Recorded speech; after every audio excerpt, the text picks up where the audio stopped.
motherfucking mama. You know your daughter trying to get in touch with you. You know your daughter trying to get in touch with you. You know your daughter trying to get in touch with you. I say, oh, mama, you watch that little bitch. You watch that little bitch. I say, oh, mama, you watch that little bitch. What the fuck? I don't give a fuck if you are so hell-bent in making me a villain and saying I did you wrong. Get the fuck away from me. I didn't love your mama. You just popped up on a nigga.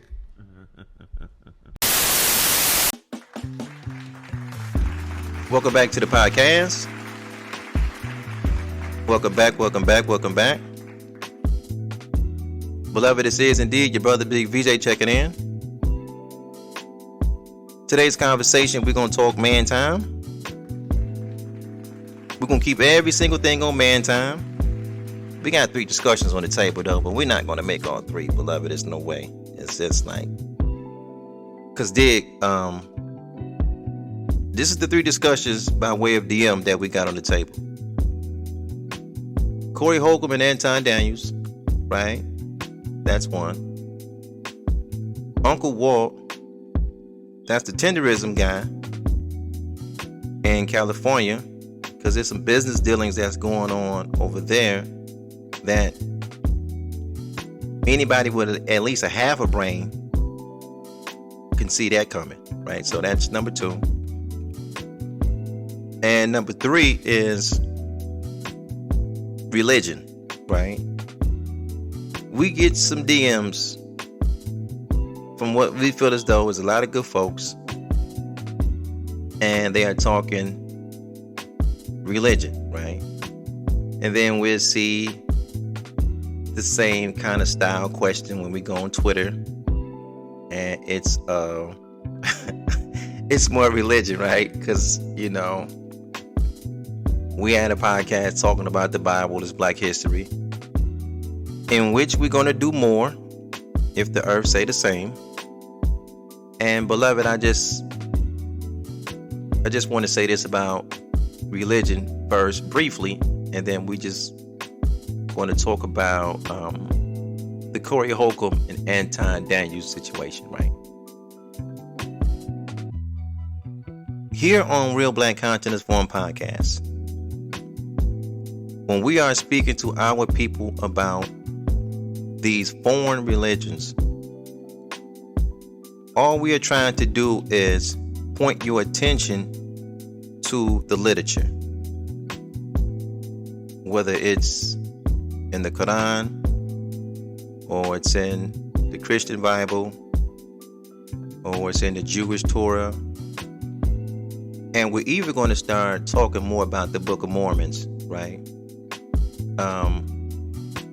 I got something called the OASP Bible, right? But not that many people know about the OASP Bible. I got possession of that as well, right? Different story, different day. I feel as though that if we, as a community, as a village, can just get the original man to speak on that which is in reality, we can break the chains of these foreign religions from the mind of our people. If we only speak reality. What happens is the religious Negro, he got the lines blurred. He's confusing that which is in literature with that which is in real life. And we live in reality, in the 3rd dimension, on this mothership that we call planet Earth, right? On planet Earth, beloved, the law of gravity works the same for me as it works for you, right? All of the laws of nature work the same for you, just like they work for me, right? In nature, there's death. when the insect dies, when the birds die, when the beast die, when all human beings die, there is no return from a physical death. That's just not my reality now. I just didn't make that up in the last 30 minutes. That's your reality. If we just speak on our realities, we won't have an issue. It'll make it that much more difficult for a trickster to come into our communities and play on our minds. Yet, we're leaning on literature, and in literature, so much is happening that we know that we have never seen in reality. So let's just speak on what we see in reality. But it's very, very, I can't stress this enough. It's very, very difficult to get a religious Negro to see it that way. Right? Like, check this out.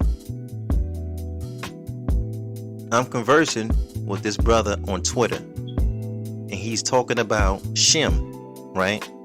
Now, beloved, I was raised in the church house. I heard about the Ham, the Shem, and the Japheth story. I heard about it like I don't know how many times. Yet he's telling me that he is a Semite because he come from Shem. It's his whole thing. I heard it before. You dig? So this is how I speak to our people. You dig? Just to be like, okay, so we can be on the same page. I said, beloved, Shem lived to be 600 years. Do you know anybody that lived to be 600 years? I'm just trying to show this brother anything can happen in literature. It's just literature though. There's no such thing as a 600-year-old human being, 700, 800, 900. It doesn't exist in our reality. Now, it's not hard for us to just bear witness. No, that doesn't happen in our reality. Animals don't talk in our reality. Millions of gallons of water don't move out of the way so people can walk across on dry land. It just doesn't happen in our reality. But this can happen in literature. When somebody dies, they don't come back in our reality. Now, in literature, somebody can die, come back, die, come back, die, come back. It's literature. It's literature. Beloved, I go so far to say this. You can write a book. You can write a book today.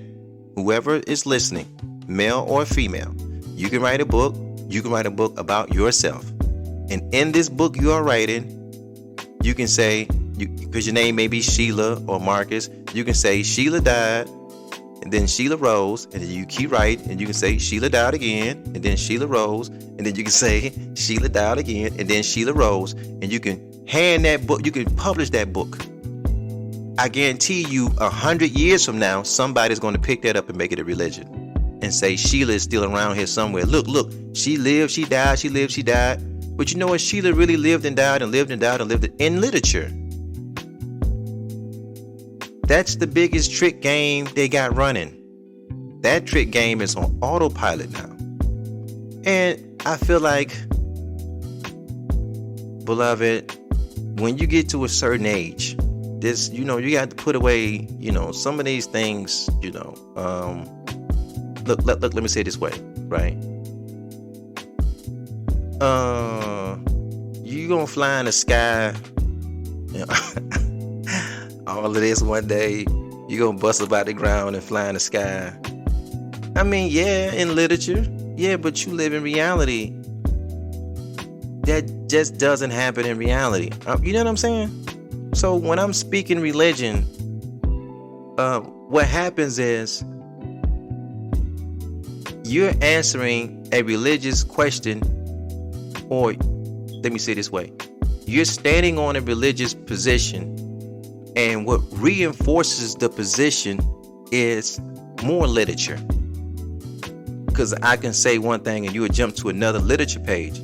While you keep jumping from literature page to literature page, I'm jumping from the literature page to reality. And this is where we live at, in reality. And you can play the literature book game all you want. This is what I know, and this is what I know you know. Nobody knows what happened when we die. There's not a human being, and there's some smart human beings on this planet. Not one, beloved. Not a single soul on this planet knows what happened when you die, I die, anybody that we know die. They don't know. So it should come a point in your life where it's good to hear ministers talk, and it's good to hear if they got some good talk. Some good talk ain't gonna hurt nobody. But when people, we give human beings a license for them to get in front of us and start saying there's a heaven and there's a hell. The Negro was standing right in front of us. He never died before, but he's banking on his literature. Nobody knows. It's okay to say, hey, I don't know. You don't have to know everything. It's okay to say, I don't know. I'm saying don't nobody know, and nobody will know. This is also why when we speak about the original man, what do we say, beloved? The original man do not have a birth record. How many times we say that? That's truth and facts. Nobody knows who the first original man was. Nobody. If a dude come with a book and he's not showing you some folks, they was coming out of the dust, they was in the garden somewhere, bro, come on, bro. Nobody, that's literature. You see where I'm going? All right, we're going to leave it there. We'll pick back up on that on a different day. You dig what I'm saying? If the earth say the same. But no, beloved, that's just our position. We're not, you are trained, and I'm saying you like loosely, like religious Negroes. They're trained to go from literature to literature to literature to make themselves feel a certain kind of way. When they get through with all that feeling, they live in reality. And it just doesn't work like that in reality. You dig? Snakes don't talk. It just don't happen. This is reality. You dig what I'm saying? All right, let's have a conversation about decisions and choices, and we're going to talk a little bit about manhood and what's going on with Corey Holcomb and the Anton Daniel situation. We're going to revisit what's going on with Uncle Walt at a later date. But anybody that followed this podcast already know that that's not a surprise. I can even turn that into a religious conversation. What's going on with Uncle Walt? Because he's like an older gentleman, and the way he acts around that devil, right? That's the boss of Destination Barbecue Shack, barbecue restaurant. The way that Uncle Walt acts around him, I would not be surprised if he was a man that grew up and his grandmama had the white Jesus picture on the wall with the remember back in the day, beloved, Big Mama used to have them 2 spoons. I'm going way back. She used to have these wooden spoons. She had the wooden fork on the wall and the wooden spoon on the wall, and she'll have like the Last Supper picture on the wall. Just think how deep that is. 13 Jews in your house. Think how deep that is. I even seen some brothers had like a charm with the Last Supper charm, gold charm on their neck. 13 Jews on his neck. And my generation was the Jesus piece generation. We had a Jew, because we all know that Jesus is a Jew. We had the picture of a Jew or some jewelry of the Jesus piece head in gold, or some people silver, or some people gold and diamonds, or some people platinum. We had a Jew on our neck. And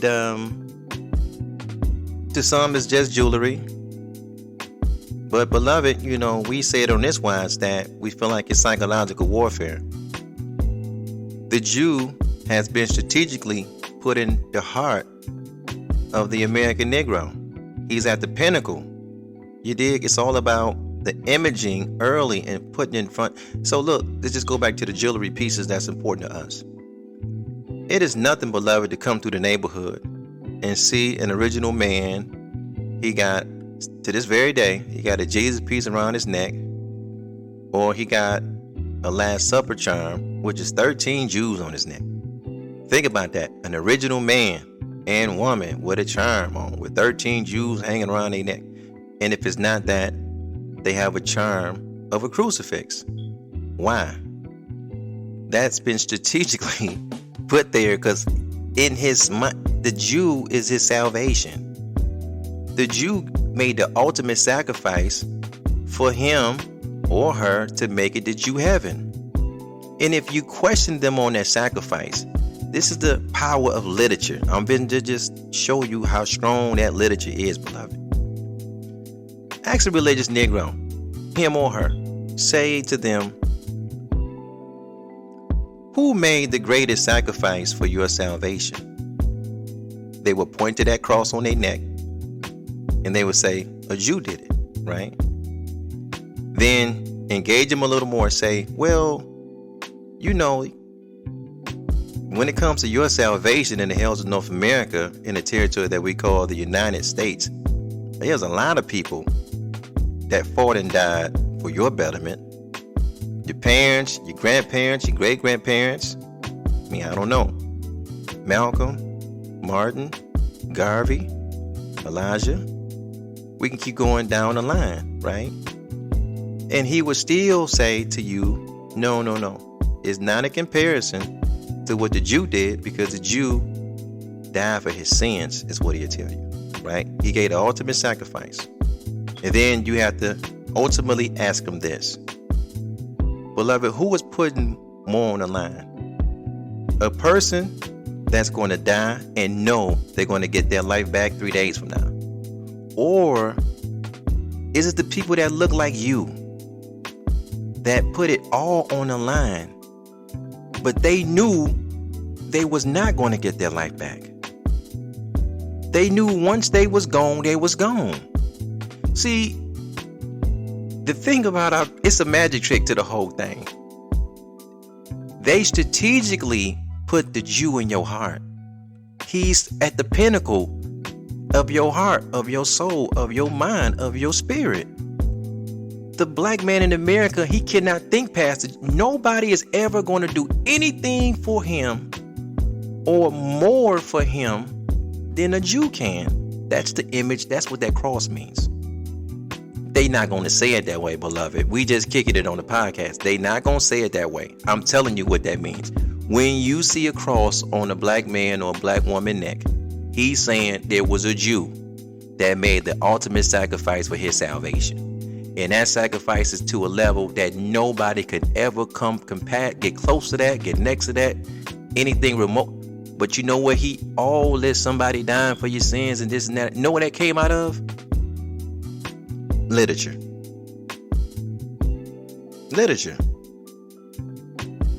Now, we know, beloved, that Walter, he grew up in that same America. He grew up in that same America. He's seen the same pictures.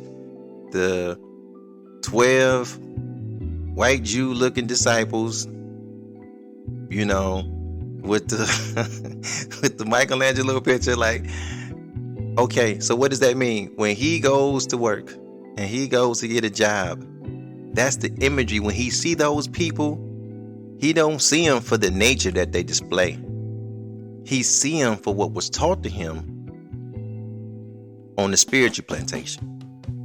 And when he gets around his boss man, he feels privileged to like be around this kind of guy, because, you know, the white boy went out there and bought him a Benz. How many of us seen that? He got bought a Mercedes Benz. And I thought about like what was that, like Cadillac Records? What movie was that when you back in the day, they used to give out people cars. We used to go get a record deal. You know, we sell all these records. They used to go get us Cadillacs.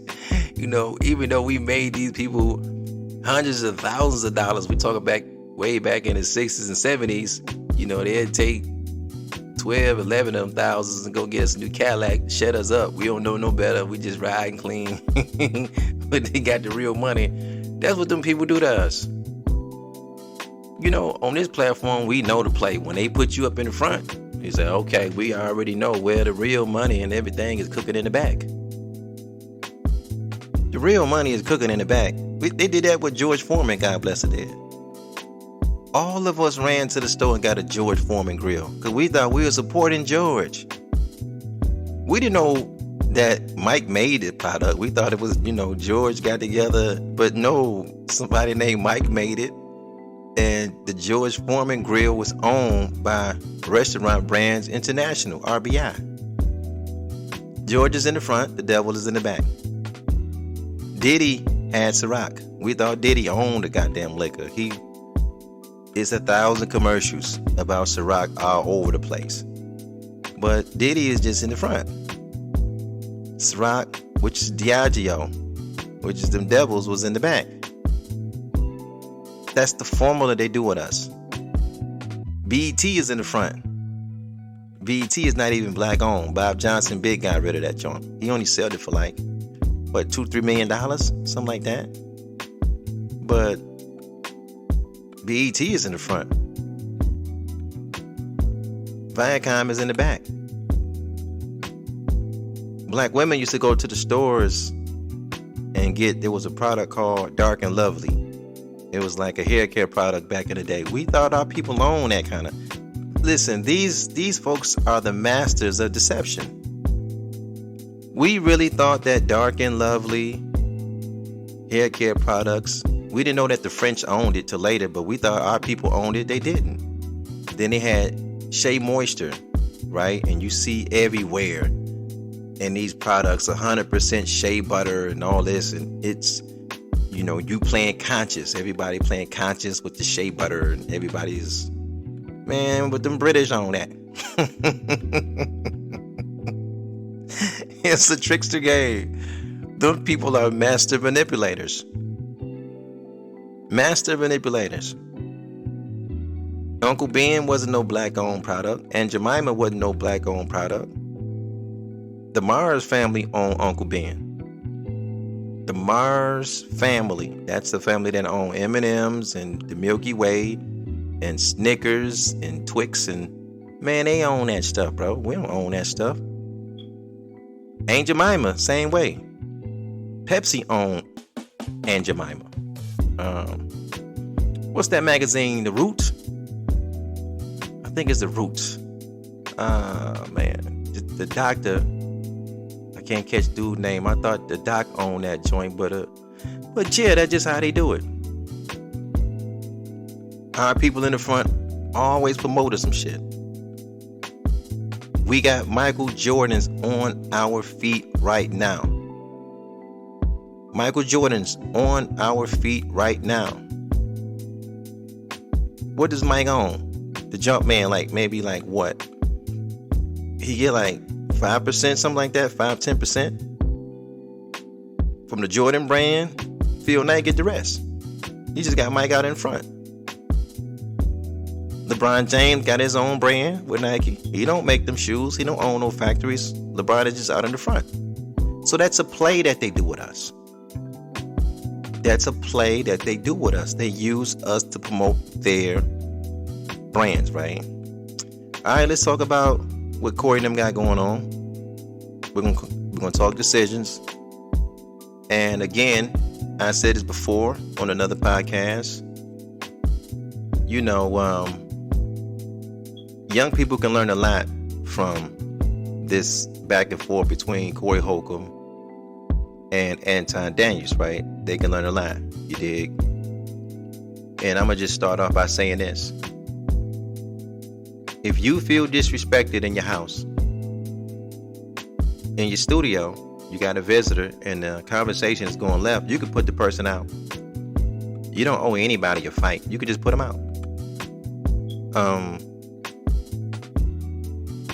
When Anton Daniels was on the Corey Holcomb show, and every man have to live by their own principles, you dig? And that's one thing that you can have off to yourself. But we as men, we make up our principles through our value system, you dig?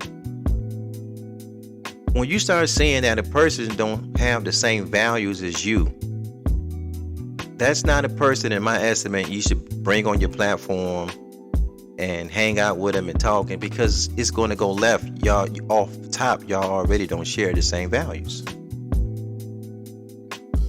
There's things that Anton Daniels did just on his own platform that me just looking from across the aisle, we don't share the same values. We don't have the same principles, you know. When he got on Dr. Phil's show and he started tap dancing and cooning on a whole nother level in front of crackers. Okay, our value system is different. You know, I'm not the type of original man. I'm not going to ever get in front of devils and talk down on somebody that look like me. It's just not going to happen. Yeah, I may make some content saying I disagree and I don't care for shit that Obama did. But you put me in front of some devils, I'm not going to say that. I'm going to talk about how the man got a beautiful family. You know, his wife is on her game. The kids is doing this, that, and the third. That's just not part of my values to get in front of my enemy and talk down on my own people. I'm not going to do that. When I seen Anton Daniels do that, okay, we got different values. This ain't the kind of dude I questioned for a long time. Was the guy even from Detroit? It's like, damn, he don't sound like us. He don't talk like us. Like, what is this dude? I didn't get him. You know, he was talking about, I hope they charge y'all niggas to breathe air. I was like, what? I'm like, yo, he can't be from the same city that I'm from, because the city I'm from, it has like you're going to get some like neighborhood plus Nation of Islam plus like 5% plus the strong black Christian tradition kind of like residue on you. You dig? Even if you're not a religious person, that resident, that Moorish American, that you're going to get that residue on you, because this is the type of city, this is what it is. You dig? For him to speak like he spoke, okay, well, he's just identifying that his value system is different. Okay, it's cool, we get it. When Corey Holcomb on his own platform called his wife his baby mother, he refers to his wife, beloved, as his baby moms. Okay, that's like, we don't have the same values. Your wife is your wife. Then when he refers to his daughter, he calls her a bitch and this, that, and the third. Okay, now we really different, because you see where I'm going with that? Now, that's not the kind of man I will go on his show, because he calls his own, he disrespects his wife, because this is public record. Corey Holcomb is still married, and he disrespects his daughter. So, okay, what I look like, because I'm from a world where if a nigga don't care about his wife or kid, this nigga don't care about nothing. You know, ain't nobody safe with him. You know, case in point, you see how Corey can talk about Anton's family, because he'll say shit about his own family. Now, in transparency, I gotta say this. It's not the fact that Corey talked about his daughter. You did. I felt like him, Corey Holcomb, talking about Anton's wife and child showed that he is not talented like we always said. He does not have the real comedic skill set. He went right into a shock value kind of like maneuver. A real skilled comedian from like my generation, a Bernie Mac, or beloved, there was a brother named Robin Harris from California when I was a young scrap, that they would deal with what they call hecklers. They'll eat them alive out there because they have the skill set. They're comedians. They can look at us and they're not pulling pictures. Ain't no comedian pulling pictures of wives and daughters and saying this. No, you get out of line, you a heckler, and they get you right in line, right from the state, but they're witty like that. They have that high level comedic skill set to do that. Corey had 3-4 days to prepare for another, and this is the best he came up with, was bringing dude wife and kid. And I felt like the injury in that was the jokes he made about him wasn't funny. That's off top. It wasn't even funny what he was saying. I felt like he was playing a colorism game though. because Anton's wife and daughter is dark skinned. And in America, dark skin means ugly. He wouldn't have did that if Anton's wife and daughter was light, bright, damn near white, with the green eyes, with the wavy hair. He wouldn't have never played that card. Because they were dark skinned, he played that card. Now this is what we know to be true. I'm pretty sure if anybody's seen Corey Holcomb's mother, when she was middle-aged and she didn't have no wig on and no makeup, she looked it like Anton Daniels' wife. When she was a young girl, take a guess what she 9 times out of 10 looked like. She looked like Anton Daniels' daughter. But in a society that we live in America, ugly means dark skin. I seen Kwame Brown saying the same thing. Now he going back and forth on Anton, and he's talking about Anton's wife. Okay, we get it. But Kwame, put a picture of your mother, bro. Let us see what your mom looked like. I can guarantee you, your mom without the wig and makeup, look, you see what I'm saying? So even when we are attacking one of our own, we come out of a coon space to do it. Because they're really playing colorism. They're not playing beauty. They're playing a colorism game. Now, do I think that Anton is going too far? We're trying to sue dude? Yeah, I think so. I think that's going too far, but really, but not really, because both of those guys are hypocrites. They're both hypocrites. All of us, beloved, because we're talking about children now, right? All of us that are content creators, we all made a video about Dwayne Wade's son. I know we did it over here. You dig? We know Anton did. Everybody did it. Okay, the minute you do that, when somebody says something about yours, you can't now go play victim. You got to run and take your daughter to all these doctors and all of this and all of that, because I'm like, I see it, but I don't. I see it from the respect of, yeah, she's a high school girl and she's embarrassed and she's dark-skinned. So understand that a lot of young girls deal with insecurities. You dig? But when you made the video about Dwayne Wade's son, well, that kid is a minor. That kid had to get up and go to school too. That kid, because we talking numbers now. Anton Daniels, bro, your videos do 60 million views a month, Holmes. I looked it up. I did the numbers. We talking about on the low end. On the high end, he's like 100 mil. I mean, shit, I'm pretty sure that it was some Dwayne Wade's son classmates that seen your video too.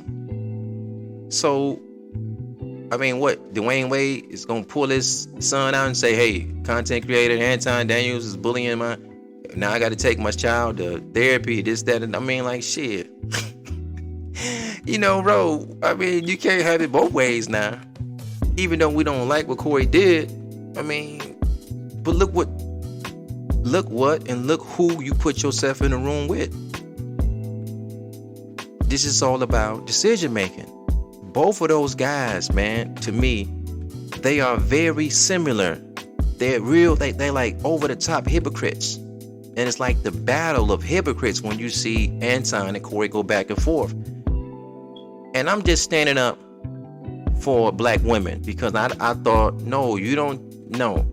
It ain't nothing ugly about dude wife and dude daughter. They're dark skinned, bro. That's just, don't play a colorism game. Don't turn it into a whole, don't call dude a coon and then you do some coon and shit too, because the jokes, if you did, because you did, Corey did use their photos.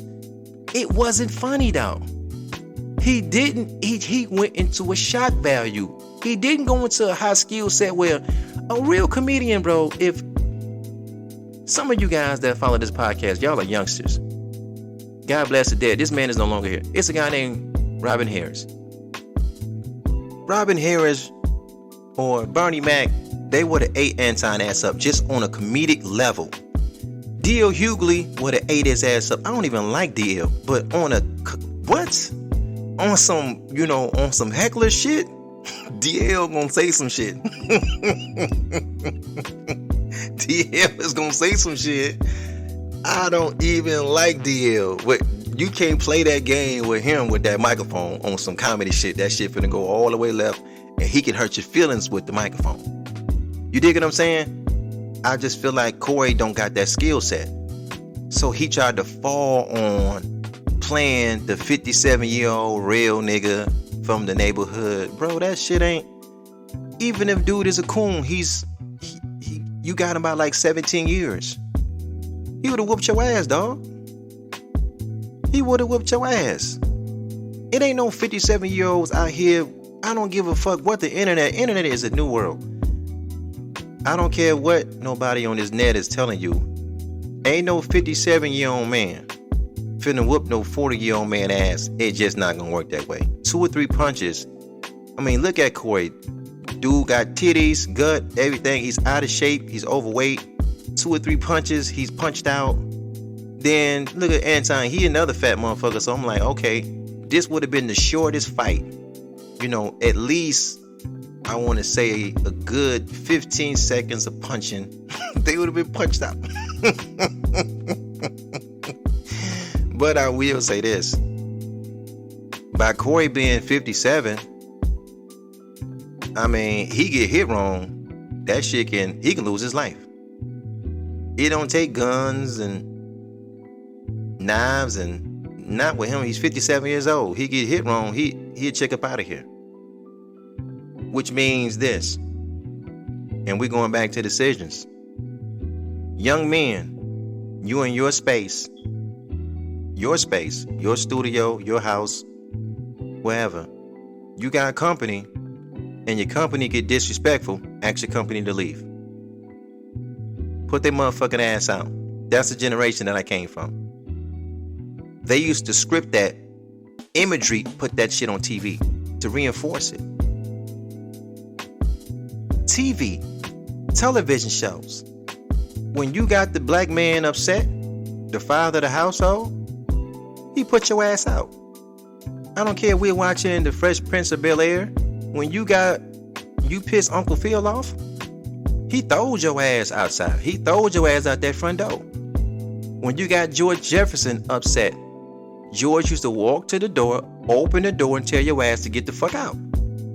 When you upset Fred G. Sanford on Sanford and Son, Fred gonna call you out of your name, then he gonna put your ass out.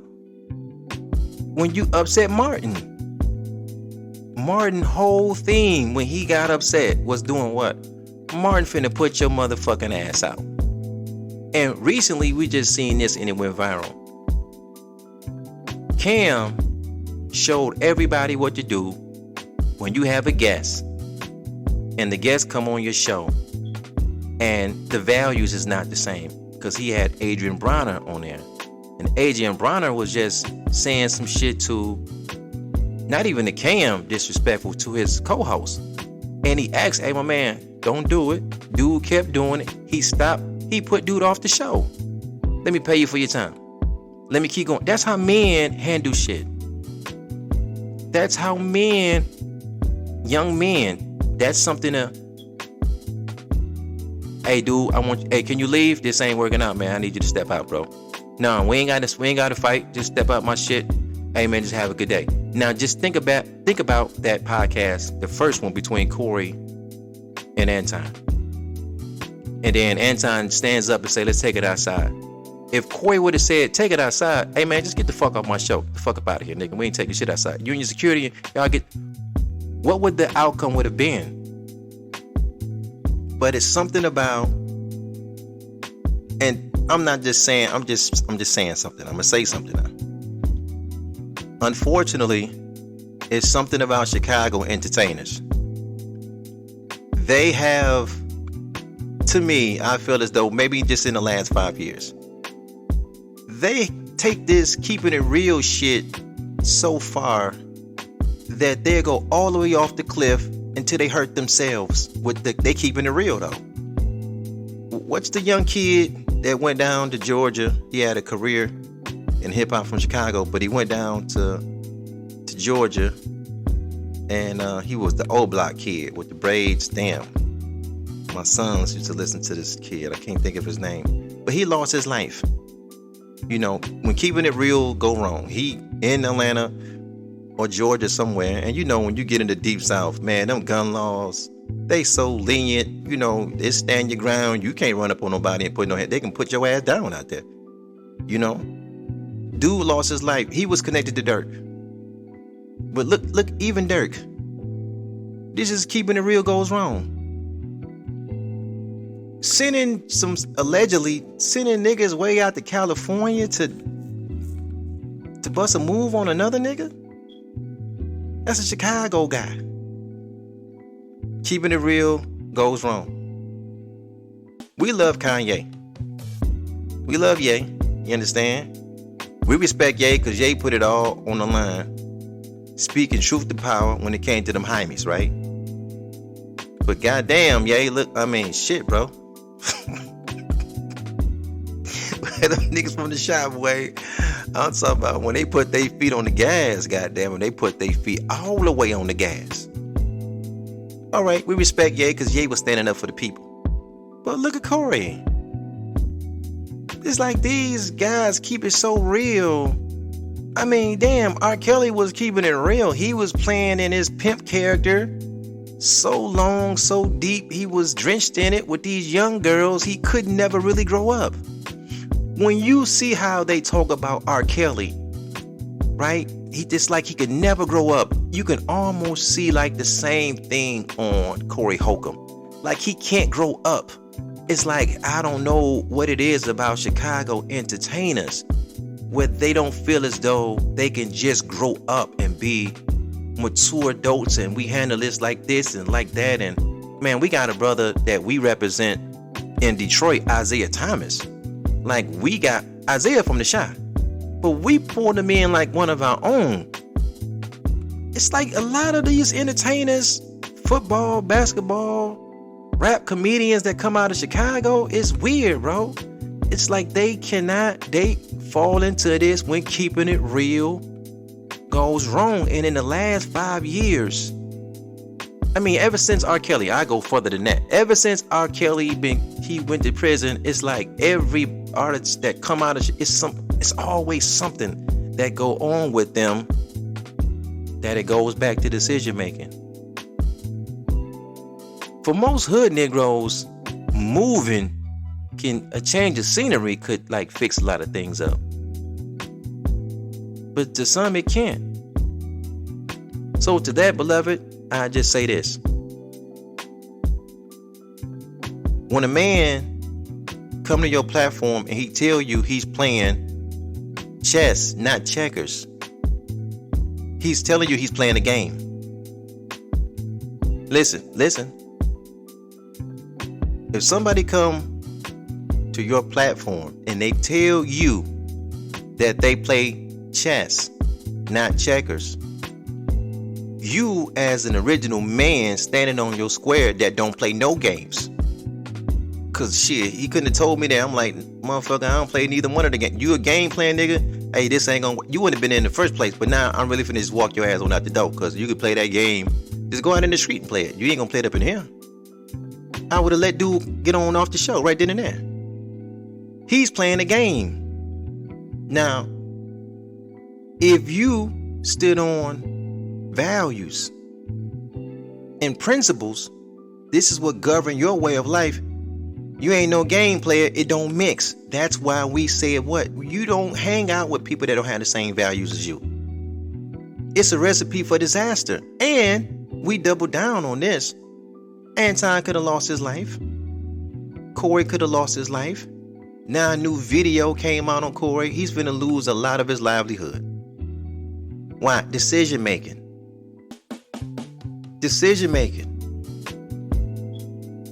Everything comes down to decision making. Anton doesn't live by nigga law. That's what niggas is. This is how slow niggas is. Niggas think all black people is subject to nigga law. Ain't nobody living by nigga law. You know, niggas always got some new laws made up for you to be governed by. Ain't nobody studying that shit. Oh, he finna sue Corey. See, that was his plan from the beginning. That mean Corey was slow.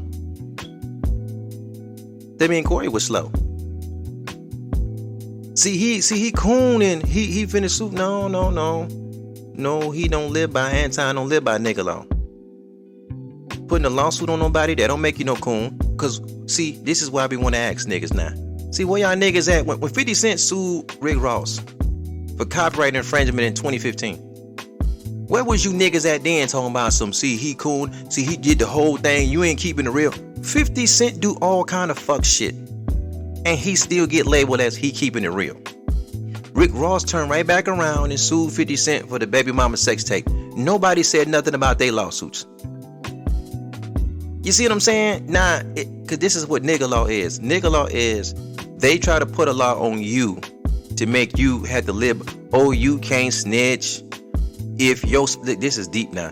If your spouse die, now according to law, you married to death do you part. But when your spouse die and you start dating 2 months after that, 3 months after that, that's wrong in nigga law. Nigga law, oh man, no, you should be waiting at least 9 months to a year. If you get a divorce and you start dating somebody 2-3 months down the line, oh no, you supposed to wait it's always some extra shit some niggas want you to do. But the nigga law don't mean nothing in real life. Corey was playing nigga law. Oh, when somebody disrespectful you, you get up and you do this and you do that. And then he felt like he was wounded. He felt like Anton got the best of him. So instead of just raising up, he doubled down on nigga law. He came to the show with a minor's picture and started talking about a minor. Now look how hypocritical Anton is. See, look, you did that with my daughter, but nigga, you did that with goddamn Dwayne Wade. Dwayne Wade is from Chicago. You did that with Dwayne Wade, son. Dwayne Wade gave it a pass. He ain't say nothing to you about it. But the dude been hanging around Charleston White. Allegedly now, beloved, let me ask you this. How do they say that Charleston White got his early money? Not the money he got that his dad gave him when his dad passed away. How did he get his early money? Allegedly, they say Charleston White got his money from lawsuits. Him and Anton is buddies. I don't know if they was cooking it up, but in order to cook up something like this, I mean, he's not gonna know every move that Corey is gonna make. But then at the same time, I don't know. Anton sat on the guy's platform and said, "Hey man, I studied you." You know what he was telling Anton when he said that? You an emotional nigga. You act like a female. Your buttons can be pushed just like a female. And I can say this and I can get you all riled up because that's what hoes do. And what make it so sad about that, beloved, as a 57-year-old man, he acted out an effeminate kind of like the way that he responded from the time of the conversation all the way to when Anton was walking out of the door. When that man asked you for a fair one, this is what kind of made Corey dangerous to me. Corey came back and did a podcast and he was giving a synopsis of the encounter that him and Anton had. The whole fucking world, we seen it. We seen you move Darlene out the way. You switched seats. You told dude to say that dick sucking shit again. You said say it again. He didn't say it. But Anton is not there to be the aggressor. He's your guest. He's just hanging out. Then Corey put the microphone down, balled up both hands, and said, "Say it one more time." The dude stood up and said, "Well, fuck it, let's take it outside." Well, you ain't got to fight on camera. Nobody ain't got to get their show put off.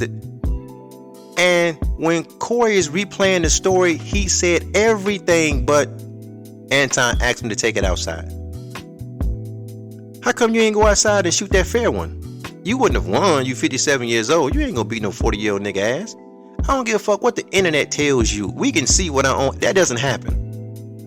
That goes back to this what happened in this world. This what happened in the real world. In the internet world, yeah, Corey can do this, that, and the third. In the real world, I don't know no 57-year-old man. He's clearly out of shape. This ain't no disrespect. Corey Holcomb and Anton are both clearly out of shape and overweight. But one of them is out of shape and overweight, and he's 57. And the other one is just still in the early 40s. No, you can't be dude in the fight. Then you do this. When a man is leaving, because to me, the biggest slap in the face was this dude let Anton leave the show when he got ready. We all know as men, Anton should have been put off that motherfucking show. Man, get the fuck up out of here, nigga. Raise up my shit. He left when he got ready. He jumped up, grabbed his keys, grabbed his phone, and started saying, I'm finna jet. Okay. Corey's voice went up. He began to yell and shout more obscenities when the man was leaving. Beloved, if that didn't look like a project hoe, you tell me what did. And I'm just being in transparency now.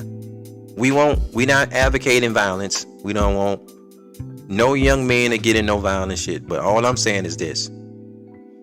When you see that bitter baby mama that's talking too much, that's fussing too much, when you see the man leave, you know what you see? The bitch start raising her voice more, hollering more, screaming more as you are on your way out of the door. Because in the bitch's heart, she don't want to fuck up your face by fighting. She want to say something that can hurt your feelings. And it hurts a bitch more when she is saying something and it don't hurt your feelings. You're like, man, I don't really give a fuck about that. And you just keep moving. Corey was showing the world he's a bitch nigga. A man is leaving from out your spot. And he started yelling obscenities. And not only did the man do that, he started trying to dry snitch on Anton. Said, yeah, the bitch that you got, that ain't none of your wife. And I was like, this nigga's crashing out. I was like, what is this 57-year-old man doing? What is he doing? Okay, it happened. It's what it is.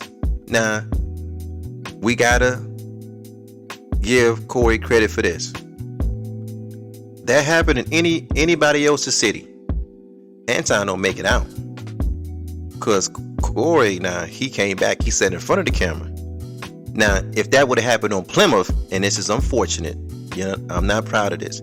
If that would have happened in my neighborhood, I could have sat down in the camera. The homies would have went out. He wouldn't have made it at the neighborhood. Unfortunately, an assault is going to take place. A robbery for sure is going to take place. The Rolex is gone. Whatever money he got is gone. Whatever shorty came in there with, it's gone. Because the power of a security guard is inside of a venue. Because there's no real places to take cover if he just start, because you in a venue. When you go outside, it's cars out there. It's all kind of, people can take cover. Now, that one pistol that you got don't mean nothing. And all we got to do is stand in front of the car. Like, shit, you ain't finna go nowhere. What you gonna, the minute you in the car, you're a sitting duck. Maybe I'm talking too much. Maybe that's a different story for a different day. I'm saying that we appreciate Corey for that. He could have pushed the button on dude. Now, what makes Corey look like the realest sucker ever is now the videotape come out with you mushing and on a female, but damn, nigga, you show Anton a whole lot of restraint. You know what I'm saying? You ain't take shit from a female. That's kind of showing. But look, even when you look at Anton and his wife got a video that come out, you see she's kind of like got, when she's talking about her husband, she ain't upbeat. We talking Anton, she kind of like got her head down. I'm like, man, both of these niggas is the same niggas. Water seek his level. Both of these, one of them just a little bit more savvy than the other one. One of them is more of a sharp thinker than the other one. But these like the same kind of like niggas. One is older, he should know better. The young one, he ain't playing by nigga law. So ultimately, he gonna walk away with the bag. He gonna walk away with a good lawsuit, and can't nobody say nothing about that lawsuit, cause y'all ain't say shit when Lil J, when James Prince sued BET. Y'all niggas ain't say nothing. Look how cold that is. James Prince of Rap A Lot Records, he sued BET. Ain't nobody say shit. He didn't do no Fifth Ward and take the homies in there and he gonna get some straight in. Hell no. He didn't fuck with Scott Millis. He went down to the court and he filed. He didn't run up on Deborah Lee, because you know Deborah Lee at BET, she was sitting in leadership forever. No, they went down there. Again, I can't say it no more. When Lil Wayne had an issue with Birdman, ain't nobody pulled no scraps. They went on down to the courthouse. They said, we'll let these crackers figure it out down here. But Master P felt the way about Walmart, you know, pushing his brand. He said, we just gonna take it downtown. We're gonna let the crackers figure it out. So don't you trip when Anton, he came out and said, them crackers didn't advise him. That's legalese language. He said them crackers advised him not to say no more on the matter. It's just that this world is a thinking man's game. Just to me, beloved, outside looking in, that timing looked it so weird when that video, when Corey mushed that shorty, that sister, it just looked it so, it kind of reminds you of how the wheels started turning when Diddy got caught up. It reminds you of that, because first it was the what? It was a lawsuit first, and then when the lawsuit came out, then what? A video came out, and after the video came out, then you start hearing stories after stories after stories that, of course, is going to affect the lawsuit. Then what?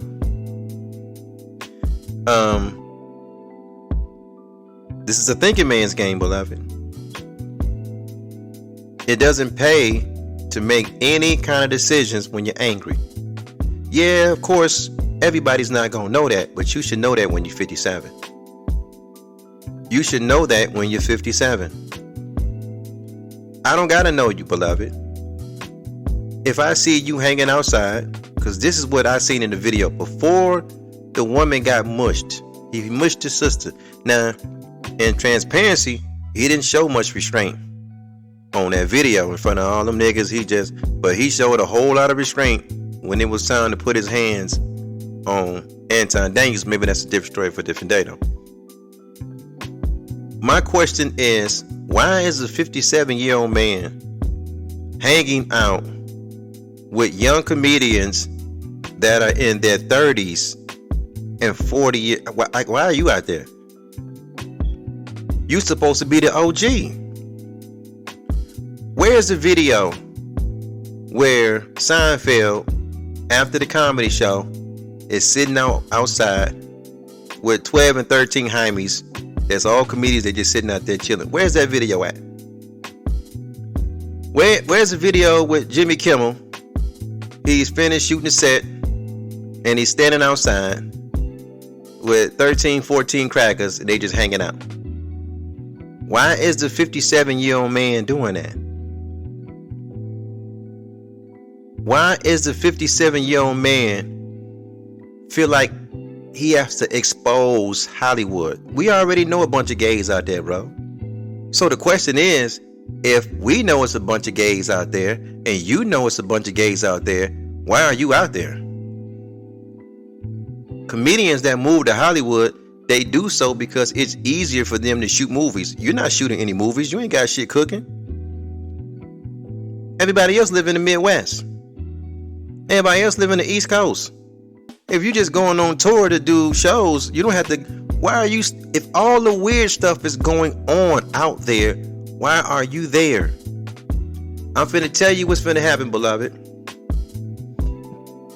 Look to see 4 or 5 women that Corey so-called dated in the past 10 years come out, sit on podcasts and talk about how he said something out of the way to them. He was violent towards them because this is how the ball get to rolling. And I would not be surprised if a man comes out the bushes. Because it's just been my experience, beloved. When I see men talk a whole lot about punk this and punk that, and this is a sissy this and sissy that, normally, those are the dudes that always got some shit going on. They don't call it down low for nothing. Down low means nobody knows on the surface, but Big Mama already taught us, if it don't come out of the wash, it comes out of the rinse. Normally, them kind of dudes, it always be some shit with them in the end. It almost reminds us, when I hear, like, and I'm gonna leave you with this. When I hear Corey Holcomb speak on punks, it reminds me of this Atlanta preacher that he's no longer with us, right? His name was Eddie Long. And Eddie Long used to always talk about punk this and punk that. So much so, Eddie had a march, beloved. I don't know if you can remember, because some of you guys are young. It's an old school down south pork chop named Eddie Long. He had a march. He had a march for straight families. It was like an anti-homosexual march. Now this Negro was doing all of that, but Mama ain't never let us down. Now Mama said, if it don't come out in the wash,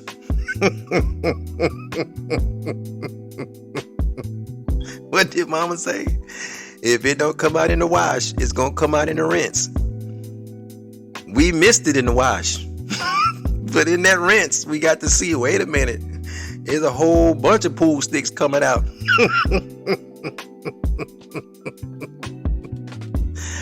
Beloved, I would not be surprised. I would not be surprised if we see that within the next month. It's all about decision making, beloved. And we'll leave it there. Peace and black power to you, family. Thank you guys so much for listening. Thank you guys for hanging out. Beloved, this is indeed Real Black Content Form Podcast. Hey, man, it's your brother V, man. I'm going to get it with you guys later. Peace, beloved, and more peace.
Thanks for listening.